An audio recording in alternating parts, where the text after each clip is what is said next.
Dios les bendiga en esta noche. Le habla su hermano Miguel Naranjo.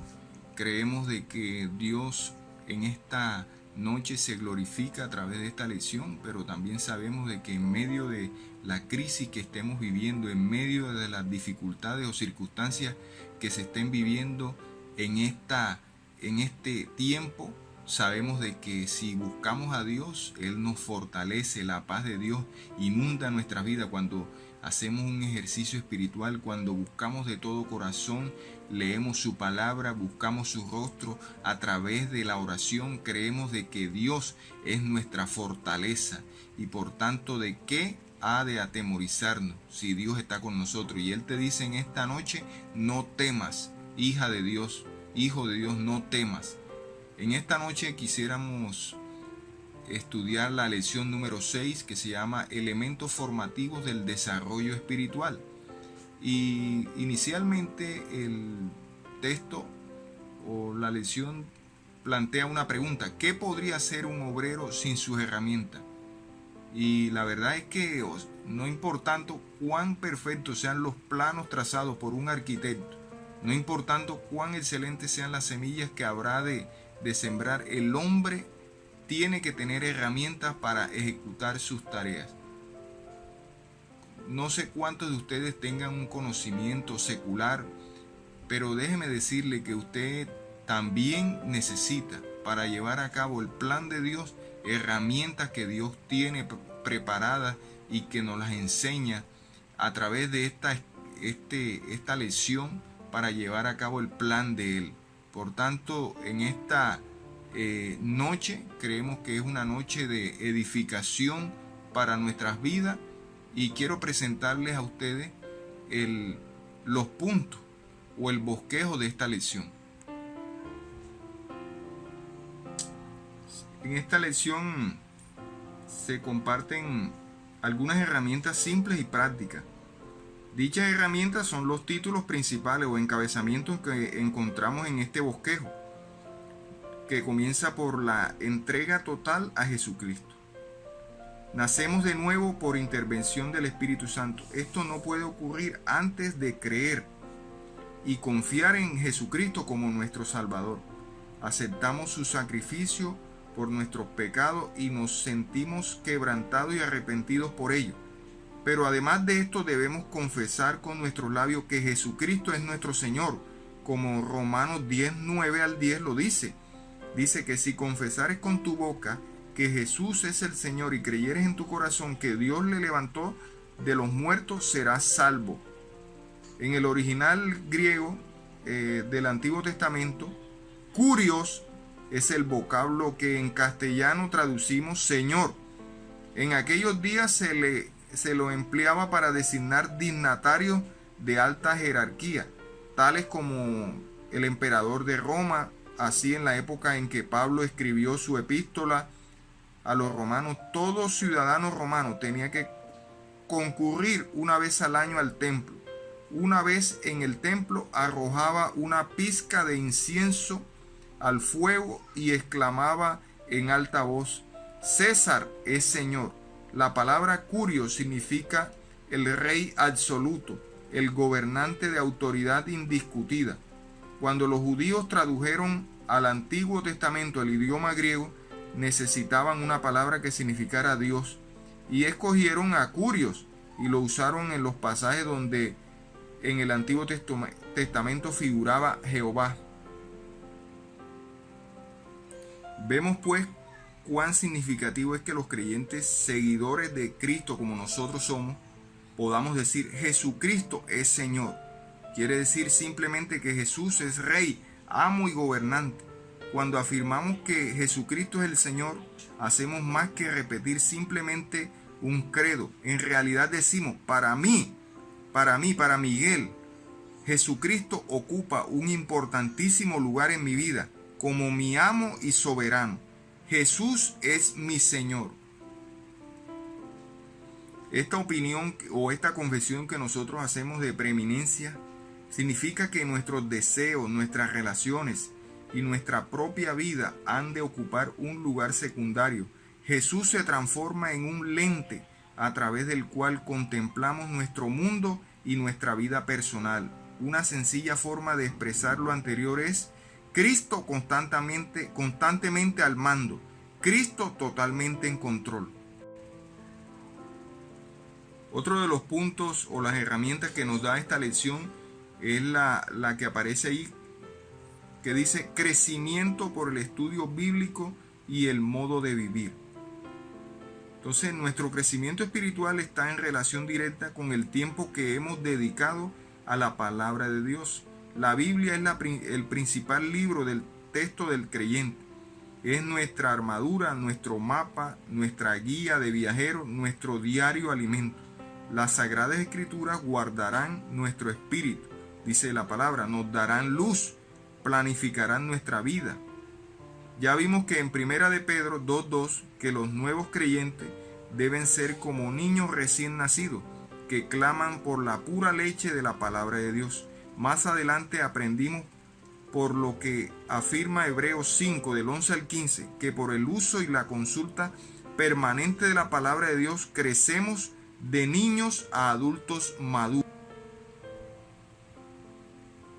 El Salmo 119 es una de las escrituras más maravillosas respecto a la palabra de Dios. Casi en todos sus versículos contienen alguna referencia a la palabra de Dios.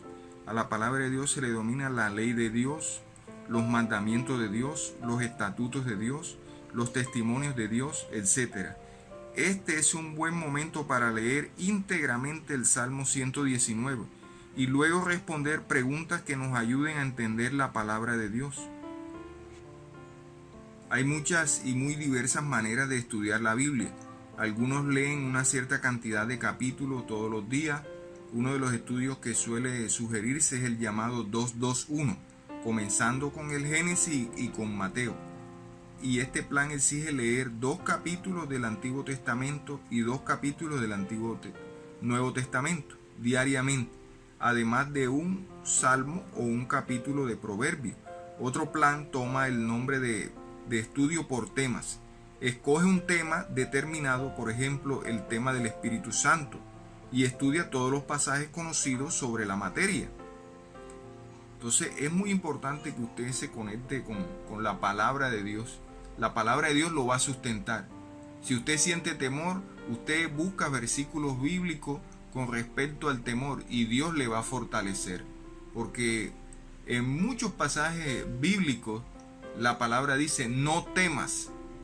Y repite Dios en varios versículos. En cada libro de la Biblia hay un no tema para cada situación vivida. Por eso te invito a que te fortalezcas en la palabra de Dios, en su crecimiento. Es muy importante mantenernos creciendo por el estudio bíblico y sobre todo por el modo de vivir, aplicando la palabra. El tercer punto de la lección es poder espiritual de la oración. Orar no es otra cosa que hablar con Dios. El tener una audiencia con el Rey es un privilegio del que gozan los creyentes como somos nosotros. Orar es un excelente sistema que tiene a su disposición el creyente para madurar. El estar con el Padre Celestial frecuentemente en oración nos ayuda a crecer cada día más a su semejanza. El creyente ora al Padre, como dice la Escritura, en el nombre de Jesucristo, por el poder del Espíritu Santo.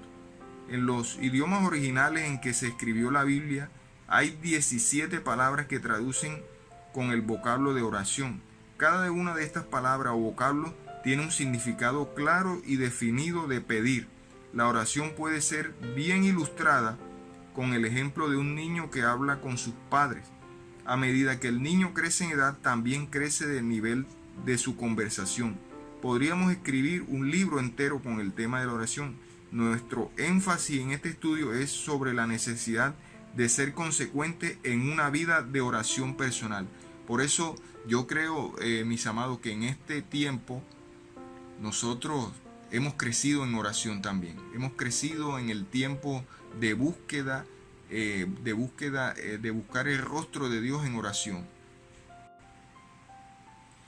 Creemos que Dios ha dispuesto para nosotros que nos podamos comunicar con Él por medio de la oración. Esto es un sagrado privilegio, una gran responsabilidad. Reviste capital importancia comprender que nuestras oraciones tienen efectos evidentes y positivos en nuestras vidas y en la vida de quienes nos rodean. Si queremos ser utilizados por Dios, debemos aprender la lección de la oración. Es una lección que más se aprende por práctica que por estudio. El Espíritu Santo nos enseña a orar. No debe preocuparnos cuánto sabemos o cuán poco sabemos respecto a orar. Empecemos a orar y debemos hacerlo como práctica diaria. Que esta sea tu rutina, mi hermano. Que tú puedas orar en todo tiempo sin cesar, como dice la Biblia, clamando al Dios del cielo, porque Él es el que tiene respuesta para salir de todas las vicisitudes que nosotros podamos estar presentando. Otro punto de la lección es reconocimiento de nuestra condición de siervo bajo el señorío de Cristo. Y encontramos una cita como Colosenses 1:10. Dice, para vivir como conviene, los creyentes debemos de reconocer como siervos amorosos de Cristo, que somos siervos amorosos de Cristo. Y esto adquiere relevante importancia la palabra consecuente. Traduce el sentido de acuerdo o armonía. Nuestra conducta no puede ser consecuente, a menos que coincida con lo que profesamos. Dicho esto, en pocas y sencillas palabras, debemos vivir de acuerdo a lo que enseñamos. Tenemos que probar por nuestra forma de vivir la fe que profesamos. La expresión agradándole en todo, ahí en Colosenses 1:10, significa más que nada hacer algo que el Señor quiere que nosotros hagamos, antes de recibir la orden de hacerlo. Los siervos hacen lo que se les ordena hacer, pero los siervos afectuosos y los creyentes viven de manera distinta. Se percatan de lo que debieran hacer y lo hacen antes de recibir la orden de hacerlo. De esta manera su vida demuestra a carta cabal que son sinceros cuando declaran que Jesucristo es mi Señor. Otro punto de la lección es voluntad en acción. El vivir una vida cristiana verdaderamente consecuente depende en gran parte de nuestra voluntad humana. Dios no hará por nosotros lo que nos corresponde a nosotros hacer. Ya hemos dicho que la voluntad humana es el don más elevado de nuestro espíritu. Es aquí donde más nos asemejamos a nuestro Dios. Todo creyente debe tener claramente definida su voluntad, tanto en lo positivo como en lo negativo, tanto en lo que haré como en lo que no haré. Dios nos promete su ayuda y la potencia de su poder para apoyar nuestras decisiones. Por eso encontramos en un versículo como Filipenses 2, del 12 al 13, que dice: ocupaos en vuestra salvación con temor y temblor, porque Dios es el que en vosotros produce así el querer como el hacer por su buena voluntad. Este versículo nos muestra la cooperación que existe entre la parte que nos corresponde a nosotros y la parte que le corresponde a Dios, al ejecutar lo que Él espera y quiere de nosotros. Dios quiere que nuestra vida crezcamos en forma constante y Él está más que deseoso de ayudarnos a lograr ese propósito mediante el sometimiento de nuestra voluntad a la voluntad de nuestro Señor. Logramos un creciente desarrollo espiritual. En este tiempo usted no está yendo a la iglesia físicamente, pero Dios está viendo su búsqueda. Dios está viendo la manera en que usted se acerca a Él. Y si usted pone de su voluntad para crecer espiritualmente en medio aún de esta circunstancia que nosotros estamos viviendo, creemos que los frutos buenos en Dios van a aparecer en su vida.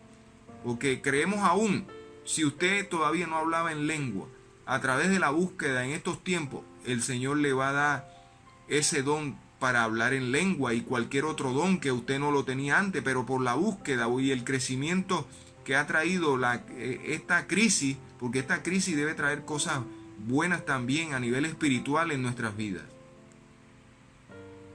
Otro punto de la lección es la cooperación con el liderazgo del Espíritu Santo. Y leemos Efesios 5:18. Dice: no os embriaguéis con vino, en lo cual hay disolución. Antes bien, sed llenos del Espíritu Santo. Aquí la palabra llenos, del verbo llenar, no tiene el sentido de llenar como se llenaría un balde de agua o se llena un recipiente con avena.